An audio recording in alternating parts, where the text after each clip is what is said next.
मकर लग्न की इस कुंडली में इनके नवम भाव के स्वामी बुध लग्न स्थान में ही बैठे हुए हैं। इस वजह से भाग्य का स्थान और ज़्यादा ताकतवर हो गया है, क्योंकि ये जो त्रिकोण है, पहले घर का, पांचवें घर का और नवें घर का, इन तीनों में से किसी के भी स्वामी अगर पहले घर में बैठेंगे तो उस स्थान को भी फायदा होगा और लग्न भी बढ़ेगा।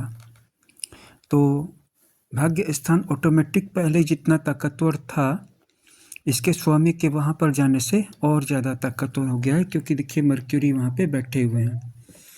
और जैसे कि आपका ये जो नवम भाव है, तो नवम भाव में कोई भी प्लैनेट नहीं बैठे हुए हैं, लेकिन यहाँ पे मर्क्यूरी की डिग्री 28 है। इसीलिए सौभाग्य होने पर भी काफ़ी कठिनाइयों का सामना करना पड़ेगा, क्योंकि जहाँ दूसरे लोगों की कुंडली में बाधाओं के योग बनने के कारण उनके काम रुक रुक करके बनते हैं या नहीं बनते हैं या बहुत देर से बनते हैं, वहीं इस जातक के बने हुए काम ऑलरेडी जो बन चुका है 100% तक जा चुका है, उसके बाद फिर वो हाथ से निकल जाता है। क्यों? ओवर मैच्योरिटी के कारण, क्योंकि 28 डिग्री का है।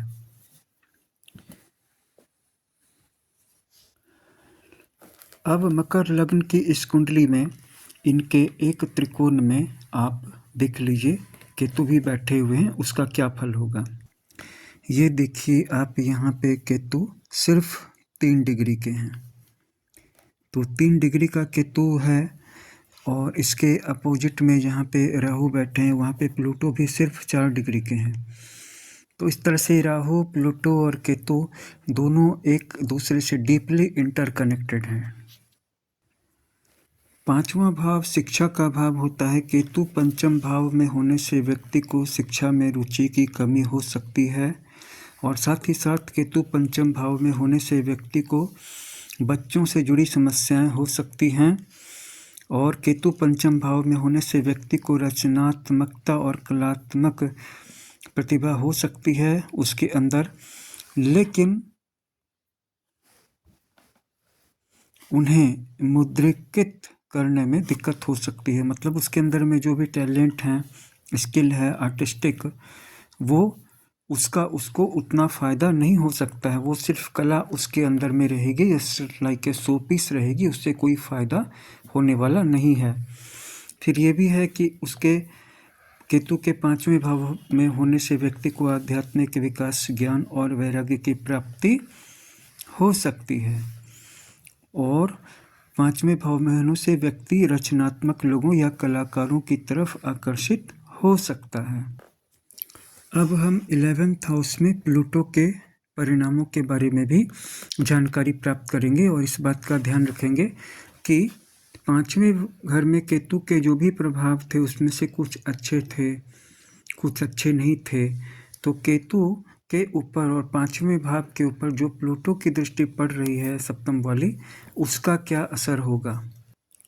तो प्लूटो के 11वें घर में बैठ करके 5वें घर पर दृष्टि डालने का सबसे पहला प्रभाव ये पड़ेगा कि उसके जीवन में कई दोस्त आते जाते रहेंगे, लेकिन कोई स्थिर दोस्त नहीं रहेगा।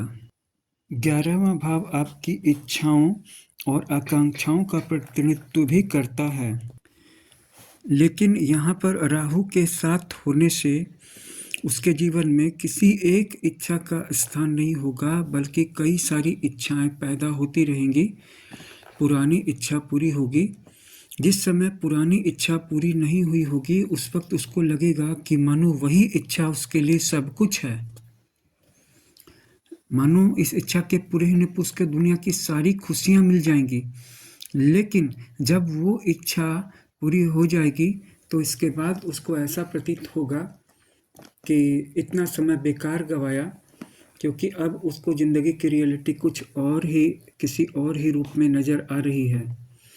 तो इस सिचुएशन में राहु के कारण कई बार वह अपनी इच्छाएं बदल लेगा, और क्योंकि 11वां भाव सामाजिक संबंधों का भी होता है, दोस्तों का भी होता है, तथा दोस्तों के ग्रुप या क्लब का भी होता है, तो वो भी बदलते रहेंगे और बहुत सारे पुराने दोस्त चले जाएंगे, नए दोस्त आ जाएंगे, फिर नए दोस्त भी बदल जाएंगे। इच्छाएं और आकांक्षाएं भी डिस्कार्डेड हो जाएंगी, पुरानी इच्छाएं चले जाएंगी, फिर नई इच्छाएं आ जाएंगी।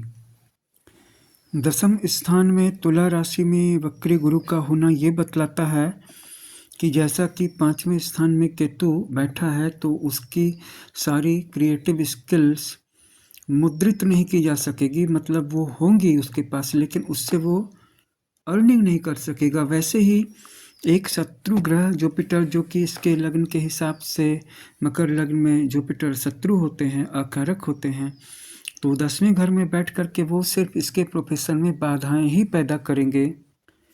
वहीं इसके दूसरे घर में जो सूर्य बैठे हुए हैं, तो सूर्य भी इसके लिए मारक ग्रह हैं, तो धन के क्षेत्र में और कुटुंब के क्षेत्र में इसको हमेशा समस्या का सामना करना पड़ेगा। यहाँ पर आप एक बात और भी देख पा रहे होंगे कि इसका लग्न मकर है, जिसका स्वामी शनि दूसरे भाव में सूर्य के पास अस्त हो गया है, इसलिए इसको अपने व्यक्तित्व की ऊर्जा में काफ़ी डेफिशिएंसी का सामना करना पड़ेगा।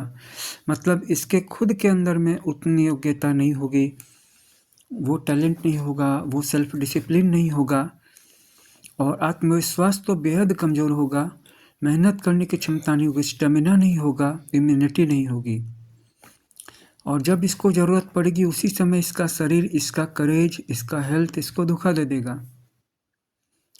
तो ये चीज़ जो हुई, लग्नेश का अस्त हो जाना, ये तो अच्छा नहीं हुआ।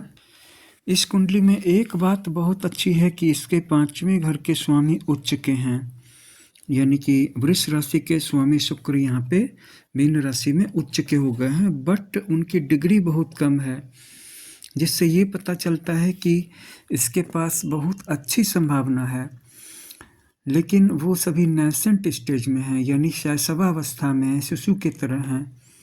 लेकिन अगर, क्योंकि शुक्र पे कोई पाप प्रभाव नहीं दिख रहा है, मतलब किसी पाप ग्रह की युति अथवा दृष्टि नहीं दिख रही है, इसीलिए अगर ये चाह लेगा और रेमेडीज इत्यादि के द्वारा तथा शुक्र से संबंधित स्किल को मांझ करके उस वर्क को बार बार रिपीट करके, रिहर्सल करके, पढ़ाई लिखाई को बार बार करके ये अगर चाह लेगा तो शुक्र की डिग्री को बढ़ा लेगा। देखिए, आप भी अपनी कुंडली के किसी भी प्लैनेट को एक्टिवेट कर सकते हैं, उसकी कमज़ोर डिग्री को बढ़ा सकते हैं, और या फिर किसी की डिग्री बहुत ज़्यादा है, जैसे देखिए यहाँ पे मरक्यूरी की डिग्री बहुत ज़्यादा है, इसको भी आप घटा सकते हैं। लेकिन इस मामले में आपको कुछ करना होगा, और इस मामले में कोई चीज़ ऑलरेडी आप बहुत ज़्यादा कर रहे हैं, उसको कम करना होगा, तो आप भी अपने जीवन में अच्छे परिणाम पा सकते हैं। लेकिन इसके लिए आपके लग्नेश के बारे में जानना जरूरी है कि आपका लग्नेश कौन सा है, और बाकी ग्रहों की स्थिति को भी देखना इसमें हेल्पफुल हो सकता है। अगर आप भी अपनी पूरी कुंडली का विश्लेषण करवाना चाहते हैं तो डिस्क्रिप्शन में तथा हमारे हर एक शॉर्ट्स में हमारा व्हाट्सएप नंबर दिया हुआ है, वहाँ पर भी आप आकर के पेड एनालिसिस करवा सकते हैं। स्टूडेंट्स हों या गृहिणियाँ हों, चाहे आप वर्क करने वाले हों, चाहे रिटायर्ड हों, आप सब के लिए अपनी अपनी कुंडली का विश्लेषण आपकी लाइफ के लिए गेम चेंजर साबित हो सकता है। इसलिए आज ही अपनी पूरी कुंडली का विश्लेषण करवाएं।